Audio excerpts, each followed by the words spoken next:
আসসালামু আলাইকুম রহমতুল্লাহ বারকাত। প্রিয় শ্রোতা, আশা করি আপনারা সবাই ভালো আছেন। আমি আল্লাহর অশেষ রহমতে আলহামদুলিল্লাহ ভালো আছি। প্রিয় শ্রোতা, আজকে আমরা ৮ নম্বর সিজ্জিন নামক জাহান্নামের শাস্তির কারণ ও বর্ণনা জেনে নিব ইনশাআল্লাহ। ৮ নম্বর জাহান্নামের নাম হচ্ছে সিজ্জিন। সিজ্জিন অর্থ জেলখানা। মুমিনের জন্য দুনিয়া হচ্ছে জেলখানা, আর কাফেরের জন্য হচ্ছে বেহেশত।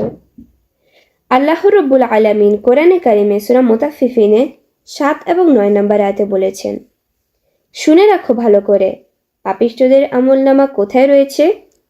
সেই সিজ্জিনে রয়েছে, জেলখানা নামক জাহান্নামে।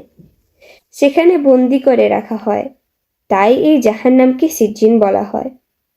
হে আল্লাহ, আপনি আমাদের সবাইকে জাহান্নাম থেকে রক্ষা করেন, আমিন। আজ এ পর্যন্ত আপনারা সবাই ভালো থাকেন, সুস্থ থাকেন।